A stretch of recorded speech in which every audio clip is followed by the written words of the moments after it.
All right. Good afternoon, everyone, and thank you so much for joining us at Toastmaster Delhi on this very beautiful Sunday. I'm not sure which part of the world or India are you calling in from, but in Delhi, it's quite hot and pleasant at the same time. So, welcome all of you to this public speaking or speech writing masterclass by Toastmaster Shradha. Super excited to have you here, Toastmaster Shradha, and for all of you to join us in this session today. Hope you all have a very learning filled session with Toastmaster Shradha. Just to brief Toastmaster Shradha a little bit, getting to know her. Toastmaster Shradha is an edupreneur, a public speaking coach, an author, and Toastmaster. And on top of that, she's a mother of two.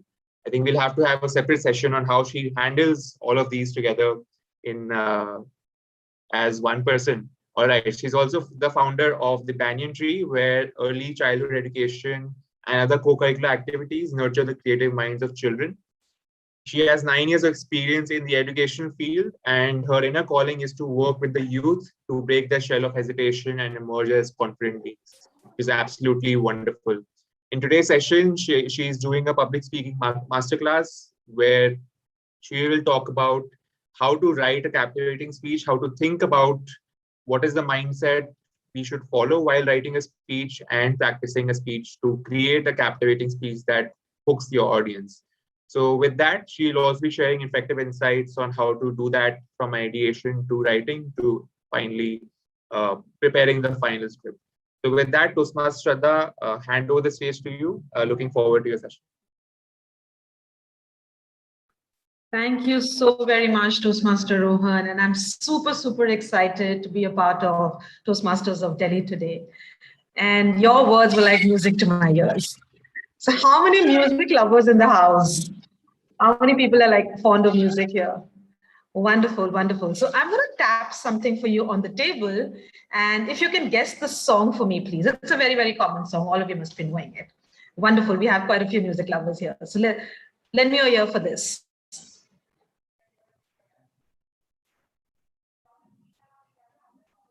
That wasn't audible. The taps weren't audible. They weren't. Okay, I'll need to disconnect my audio. Let's see if you can hear this. Is it better? Please connect with your headphones.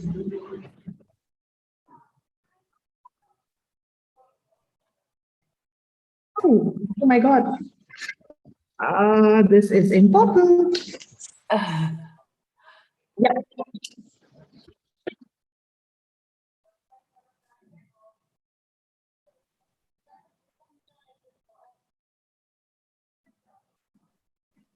No, nothing. No sound. All right. Let's skip this then. Let's skip this and let's just clap maybe. Something. Yes. The reason why I was trying to do this was, fine, this is the online platform. We have our own perks and we have our own glitches here. It's fine. The main motive behind having this particular activity was something called a tapper and a listener game. Now, why is this important? There were two famous authors and American psychologists and professors called Chip and Dan Heath. They spoke about Elizabeth Newton.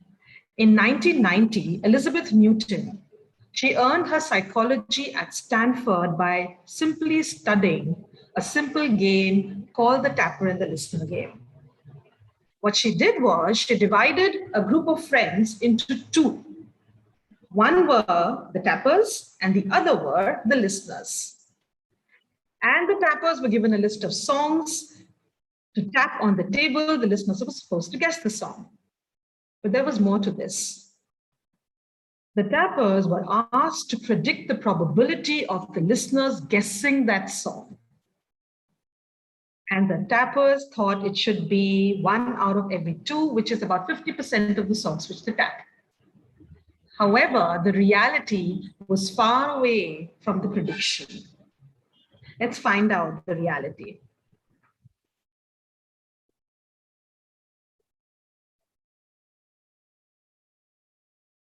So this was the Tapper and the Listener song, listener game. And that is Elizabeth Newton. The reality was one song out of every 40 songs tapped were guessed, which was about 2.5% of the total number of songs tapped. What was the reason of this huge gap between the reality and the prediction? The tappers thought it should be 50%. They should be able to guess the song. Whereas the listeners, the reality was something else.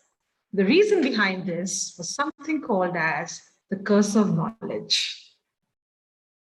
Now, what is the curse of knowledge? The tappers already knew the song. They already had the music playing in their head, right? And because they had that knowledge, they could not imagine or visualize what it would be like to not being able to understand or interpret that music or sound. And this kind of gap, this curse of knowledge is prevalent even in our daily lives. The tapper and the listeners, the CEO and the frontline employees, the politicians and the voters, the marketers and the customers, the writers and the readers, and the speakers and the audience as well. It happens that we have a particular knowledge and we feel that because we know this, it's difficult to imagine why the other person on the other end is not able to comprehend, understand what we're trying to convey. And being an educator, I can totally resonate on this because it happens a lot between the teachers and the students as well. Keeping it in context to today's session, we all want to write captivating speeches. How should we create a captivating speech? How can we beat this curse of knowledge so that your audience understands your thought, your stories, your idea? The big question. So let me talk about the idea bit first. They say idea is the currency of the 21st century. And Carmine Gallo has beautifully put it. Let me just stop sharing once. Yeah. Carmine Gallo has beautifully put it. In order to find out the topic, the idea for your presentation, one should ask yourself a question. The question is, what makes your heart sing? What is it that appeals to your heart? What is it that appeals to your core? And that should be the core of your presentation. We need to first figure out the core, the message that we want to share. And in order to find that message, one has to be open, alert to our surrounding. By lowering our threshold of perception and by working on our sensory acuity, by working on our VAKG, our visuals, our auditory, our kinesthetic, our olfactory, and our gustatory factors. In that case, what happens is once you are ready to feel your surrounding, to see the things, to hear the things around you, there will be something that's going to trigger. There will be an idea that will pop in your head. For instance, off late, I wrote a piece about how the right people, the right tools helps in getting you the desired outcome. And that idea struck me when I was making Rangoli in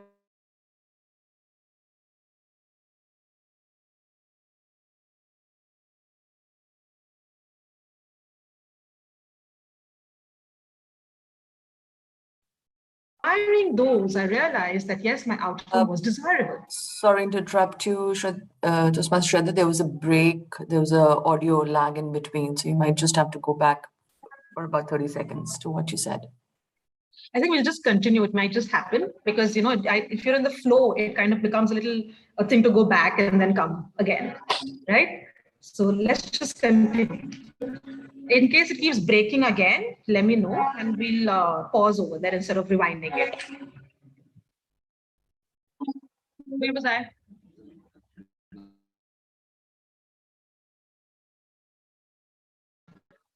I was talking about the Rangoli bit. Yeah, the idea that popped in my head regarding the right tools, the right people, having the right people on the bus so that you have your desired outcome. Okay. Let me move on. Once your idea is ready, once the core of your presentation is ready, What is more important after that is kind of dumping it. For me, it works different. There's no right or wrong way of writing stuff. It depends what works for every individual. For me, how it works is when I have a certain idea, I kind of dump it all on a piece of paper or on the word mind map, wherever. And I call that my junkyard. Once that is kind of ready, it's time for us to take out those elements and structurize it. And why is the structure so important? Structurizing not only helps us to remember our own speeches, but at the same time, it also helps the audience to interpret what you're trying to say. One small activity regarding the structure.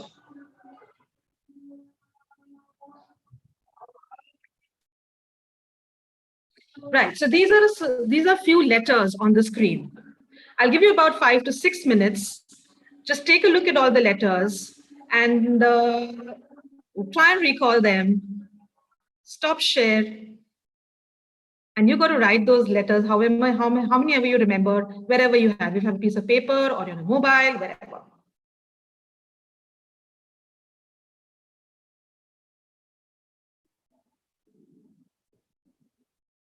Cool. 5 seconds or maybe 7 seconds. How many letters do you remember out of the ones which were shared on the screen?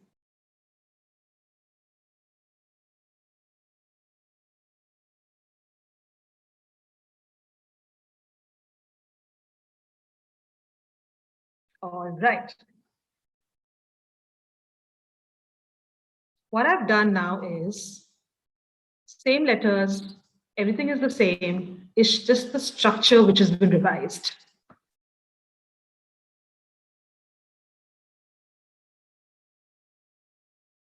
Revising the structure, now you have abbreviations in front of you. How easy is it for you to now remember?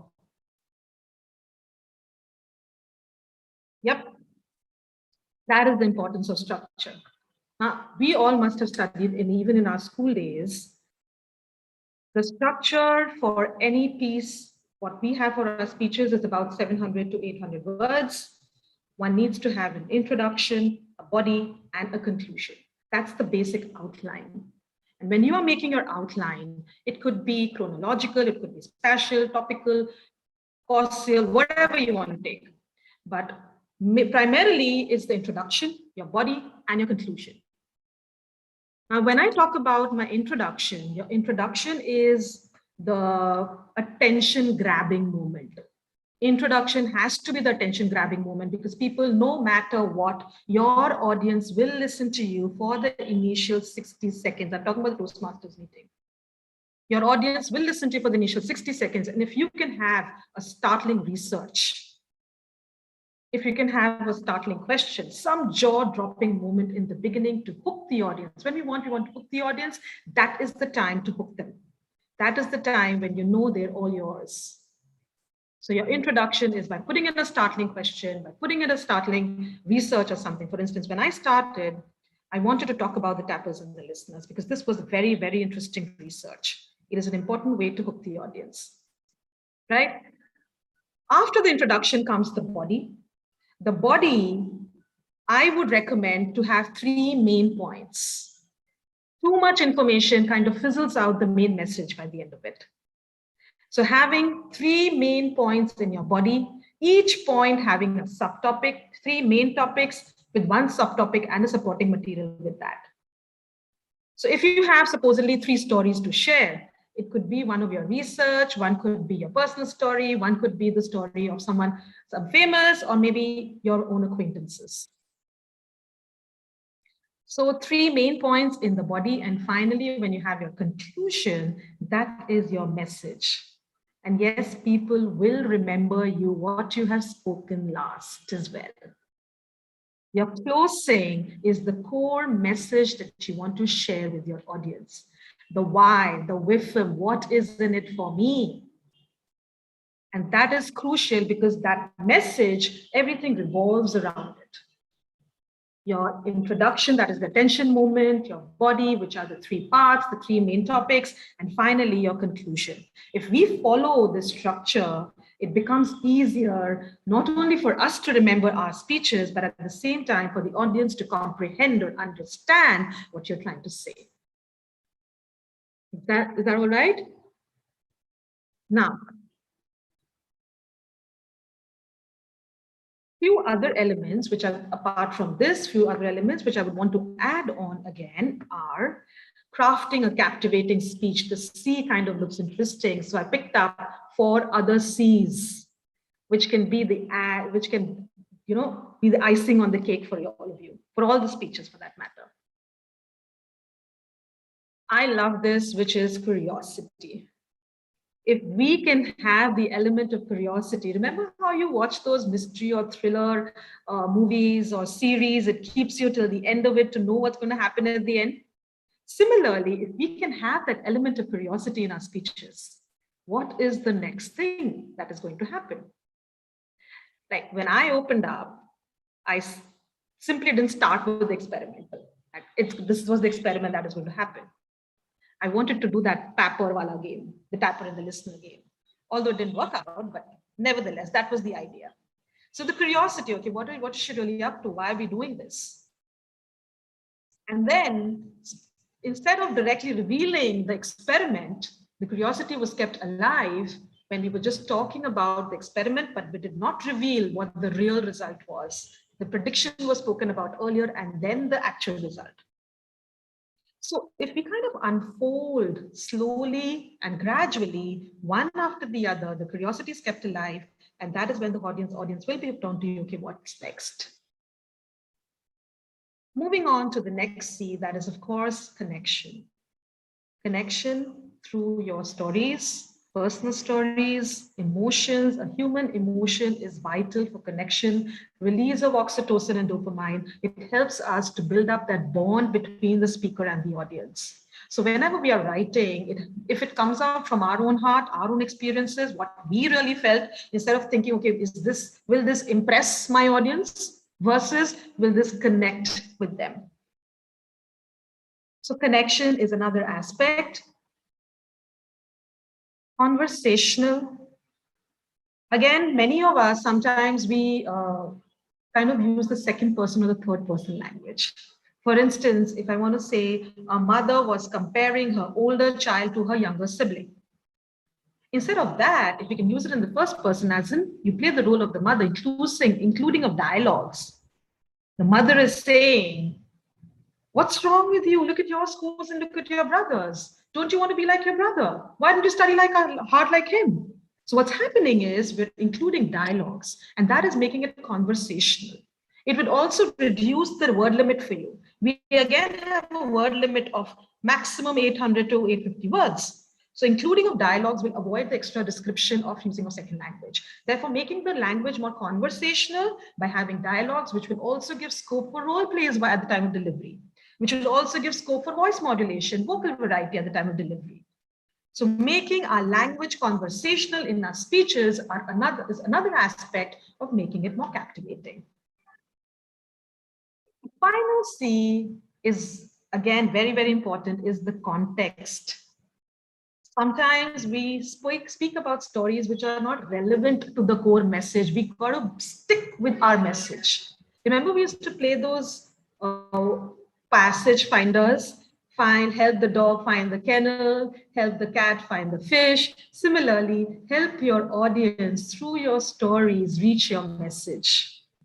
So it has to be in context. Whatever experiments, whatever research, whatever anecdotes, analogies, whatever you're using, it has to be in context to your message.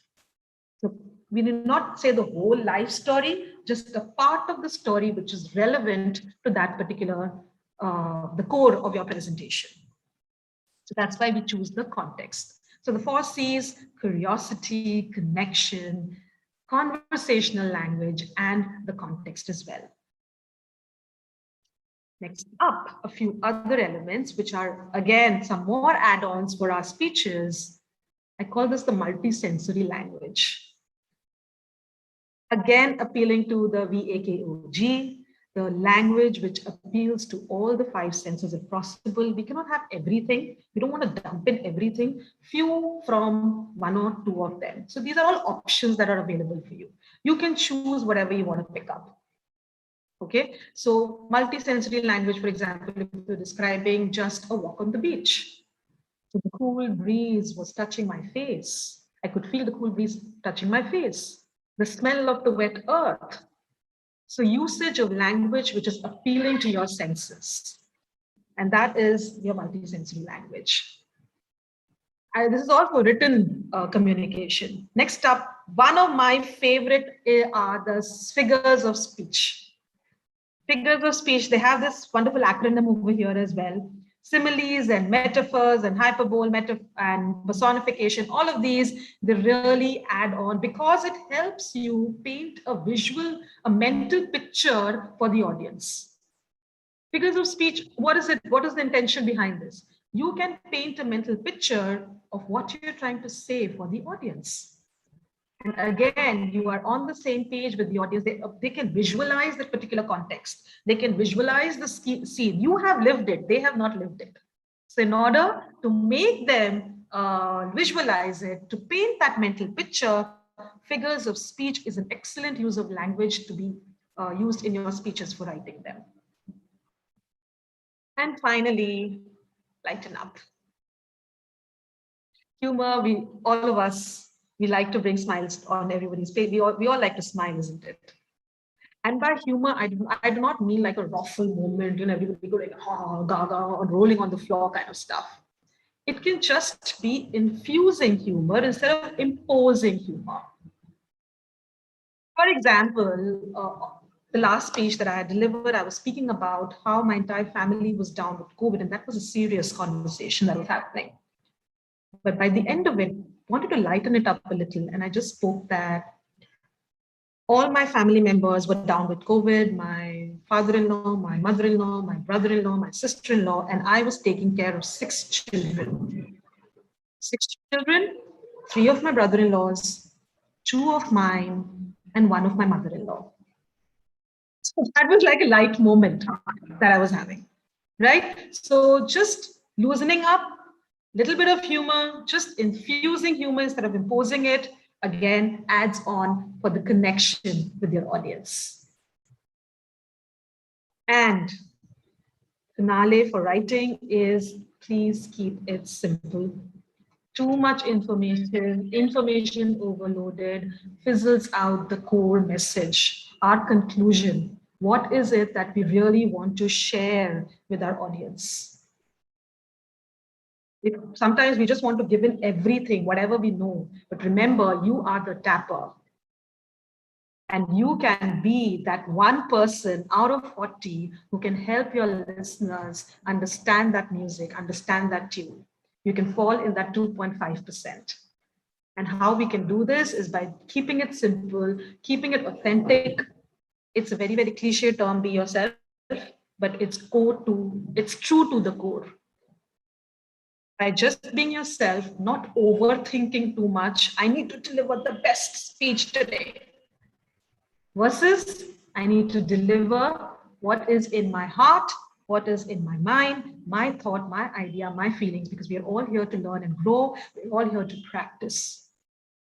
So with the intention of not impressing anybody, with the intention of just expressing your thoughts, ideas, and feelings, I'm sure you can work on your perception. We can lower our perception and work on our sensory acuity at the same time. And by keeping it just simple, following the structure, inclusion of the language, of conversational, multisensory, etc., you can have a captivating speech there. But one thing I just want to add on here is whenever we write, especially public speaking is about all 3 types of communication. It includes written, verbal, and non-verbal. What you say is extremely important, but at the same time, how you say is equally important. So whenever we write, we need to write it with the thought that it's going to be spoken. It's a speech that is going to be delivered. So while delivering, when we are working on a vocal variety, when we are working on the dialogues, we need to keep that in mind while writing it as well.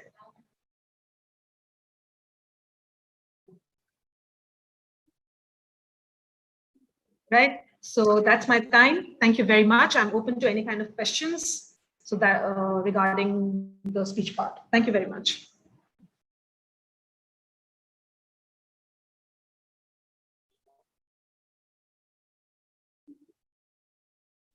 All right. If anyone has any questions, we have 15 minutes for questions and answers. So if any kind of questions, please unmute yourself and ask. So good afternoon. I have a question. Chintan this side. Yes. Hi, Chintan. Am I audible? Yes, yes. Yeah. So I have something called a naive question, as you have told that a laughter or a small smile should be infused in a speech. But I have a problem that I always have a speech that is having words kind of inspirational or motivational. And one day I stumbled upon a list of world's 100 most effective speeches, the speeches which impacted lives. The first one was Martin Luther King's I Have a Dream. And there was no single word which had a laughter or moment which people smiled. So I want to know rather what is your take on a speech, not in a Toastmaster, but public speaking, the importance of laughter. Because being authentic is something more important than forcing the humor. So kindly tell your take. Absolutely, Chintan. I totally agree with you. Being authentic is more important than imposing laughter. Again, these are different elements that were shared. You cannot put everything into the speech. Again, as I said, keep it simple. We can't have everything. We can't have laughter. We can't have all the figures of speech. We can't have all the multi-sensory languages. Similarly, we can't have laughter in all of them. If you talk about I Have a Dream of Martin Luther King, that was a different context altogether. That was the blacks fighting for their rights, right? But if you talk about inspiration, please watch Gaur Gopal Das as well. He talks about a lot of inspirational stuff and he has a witty sense of humor as well. So it's not always you don't have to put laughter, always you don't have to put humor. If you feel this is the place where I can infuse humor, if this is the place where I can bring a smile to people's faces, choice is yours. You are the CEO of your speech. Take your call. Yeah, thank you so much. I think it I cleared hope that it, and answers I your have question, a by the small. way. Definitely, it answers it. And I have a small question. Sorry to take your much time, but you talked about hooking to get the audience hooked.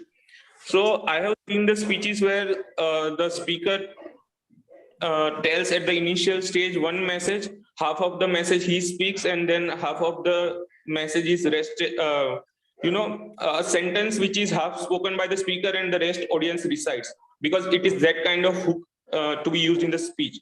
So any suggestion to create a hook in the speech rather than other than the question or a shocking truth or a research what you have told to? Humor. Engaging the audience. The engagement of the audience is always the best way to hook the audience. Basically, engagement does not mean a response only. Engagement also means to get them think. Right? So when, for example, I had a little hook when I had the structure part. The letters, those were not structured, and the letters which were structured. Was I able to grab your attention in that case, Chintan? Yes, absolutely. So a little activity maybe. So there are many options, Chintan, again. Questions, it's pretty common, yes, but it works because it's helping the people think. When we think of it like this is common, everybody does it. Everybody does it because it's good, it's effective. Take it from that angle. A startling research does help. An activity does help. Letting the audience give the answer, which means the audience is able to interpret what you're trying to say, which is great. So what's wrong with it? Apart from that, yes, humor. Apart from that, a short activity. These are various ways wherein you can hook the audience. But when we talk about the message part, that is the core. Yes, a gist maybe in the beginning, but by your conclusion should be an overall impact of what you hear. What is the intention of you talking about the entire experiment or the story or the anecdotes that you were speaking about? It's more like, I believe in it totally. Never tell a story without making a point. Never make a point without telling a story. So what is your point of sharing that story? And regarding the question, which is to hook the audience, I would say apart from what you had just mentioned was humor and a short activity. Hi, Shradha. Hello. Yeah. Yes, Geeta, ma'am, how are you? I'm fine. I'm good. How are you? Very well. One point from my side, like this is not a question, just a suggestion. Like humor does have a lot of impact on the audience. That's very true. People love to laugh in the end. But a very touching story, and then pause for some time, leaving the audience totally hooked. That also hooks the audience. Don't you think so? Even a very touching story, sometimes when there's no humor at all, but a very, very touching story from your real life, and you leave the audience totally hooked. What do you say about that? Absolutely. Again, these are all, we have many options, but we need not incorporate all of them. I always say, you are, again, I'm repeating this, you are the CEO of your speech. If you feel in this story, I don't want to add any humor. For instance, for my district finals ISC speech, I did not have any humor. And I did receive feedback that you must add something to people's smile. I said, I don't want to know. I don't think I can add humor in this particular story of mine. It's your call. It's not like a rock stone stuff that you must have humor in all the speeches to hook the audience. It's one of the ways. It's your choice whether you want to take it or not. It depends on your persona as well. Humor has different aspects. Some people go for self-deprecating stuff. I can't. Everybody has their own choice. Everybody has their own demeanor, right? So it's your wish whether you want to take humor to hook the audience. Yes, a short pause. Pauses work fabulous, but short ones. It works fabulous. Of course, if you're sharing a moving story and you have that short pause for that story to sink into the audience. That could be beautiful. That comes in the delivery part. Pauses are extremely beautiful. That would be a good way, again, to make it more, I wouldn't say to hook the audience, but to make it more impactful, I would say, would be the pauses.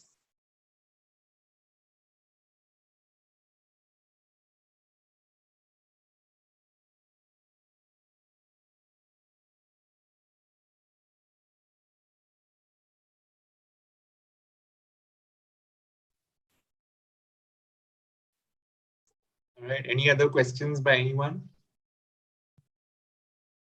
Yes, I have. Hello.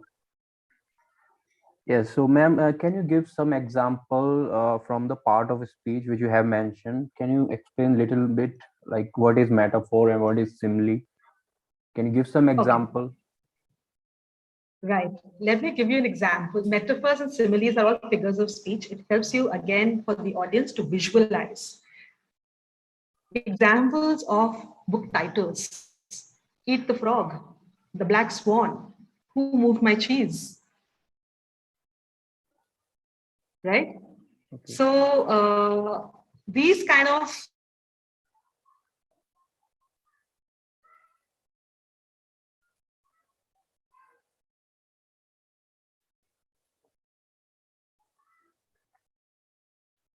a lot, which is airing my thoughts.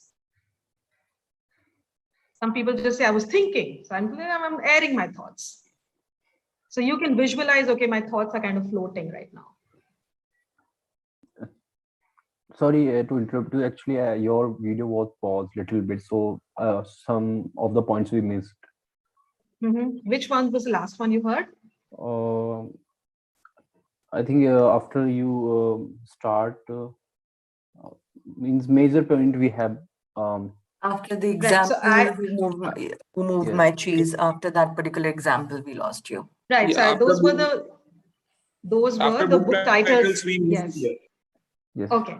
So those were the book titles that I was mentioning about. Apart from that, it's like the examples which I normally use is when I say that I was thinking, instead of that, I can just say I was airing my thoughts.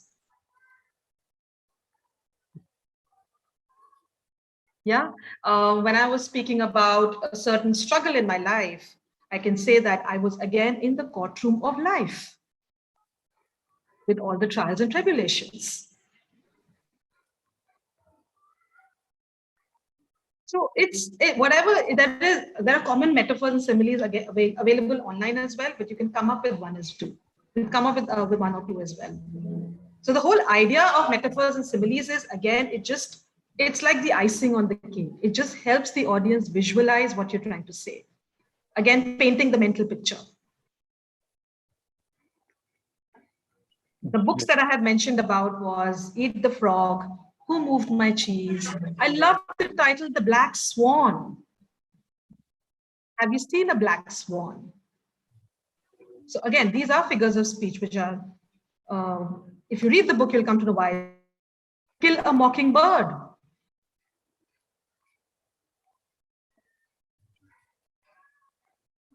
Okay, ma'am. Thank you so much. Yeah, thank you.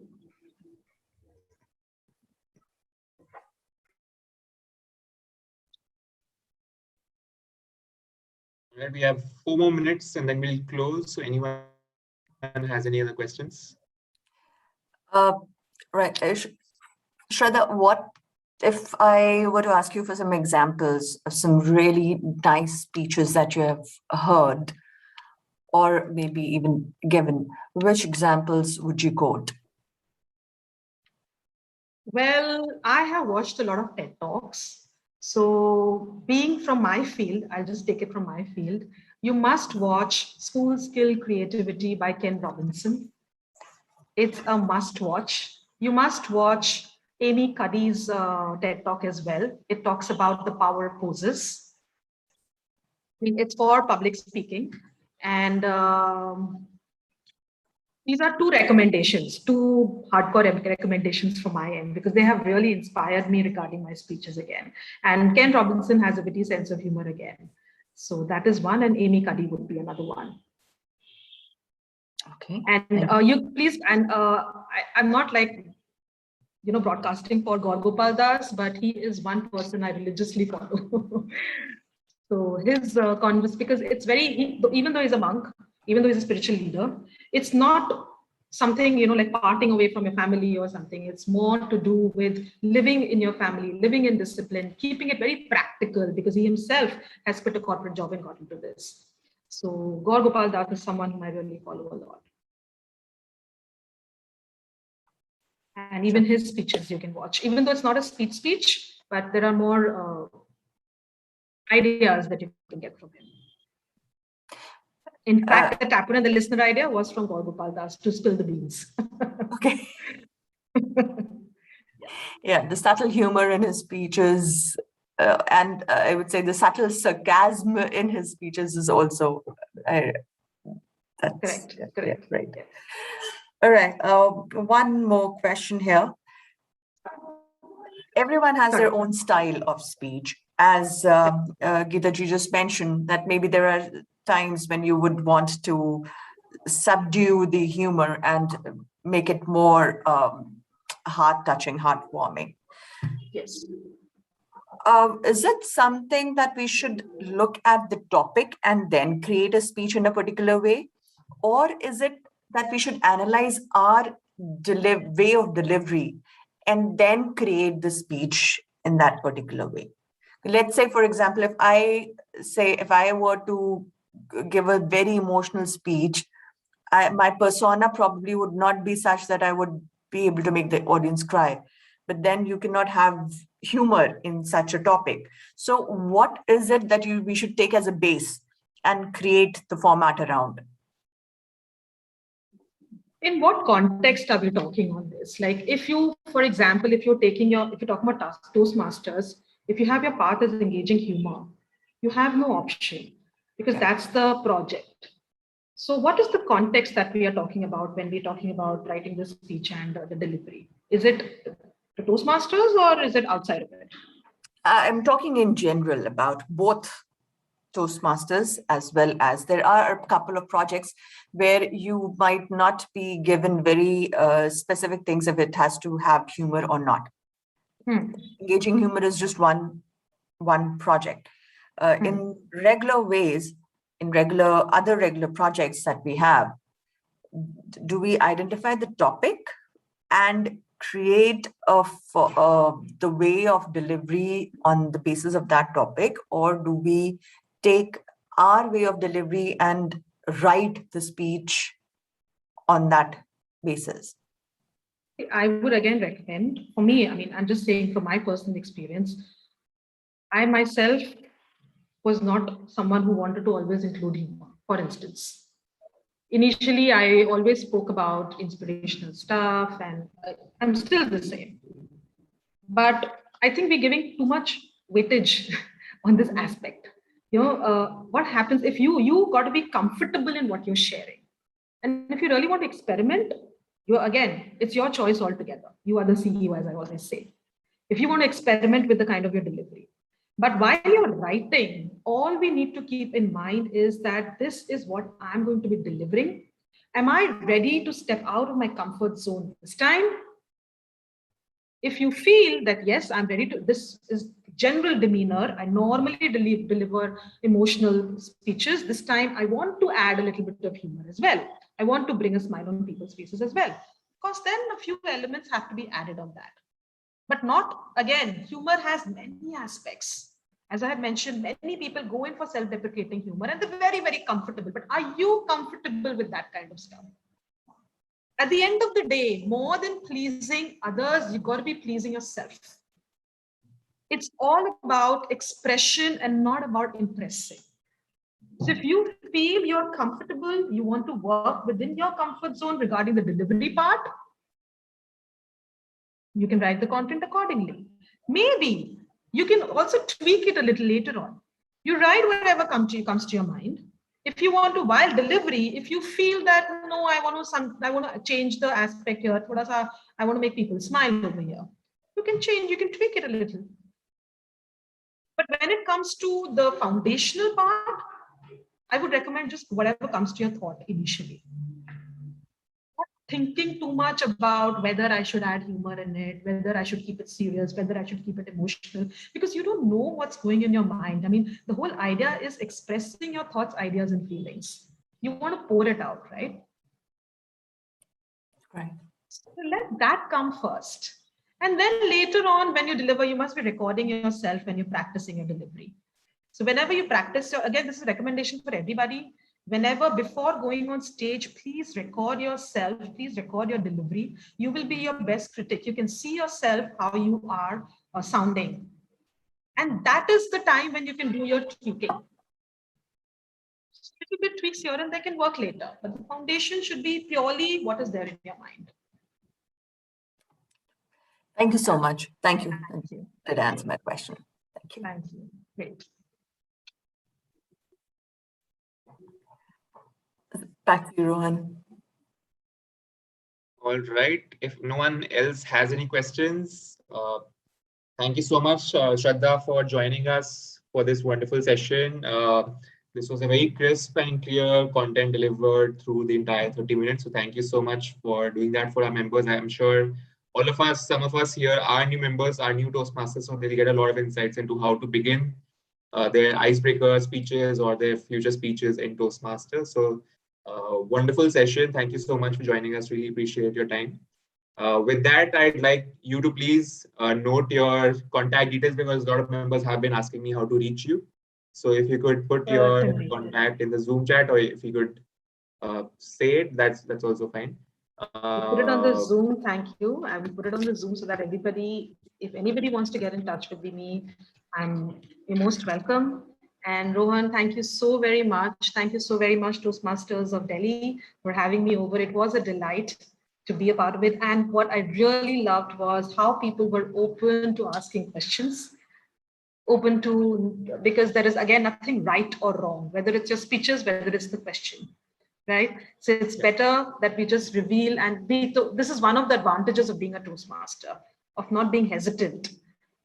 Yeah, so it was wonderful to interact with all of you, and I'm glad that I could add value, and I would be happy to add more value if you would want to approach me for that. Yeah, so this is my email ID, and that's my contact. All right, great. Thank you so much, everyone, for coming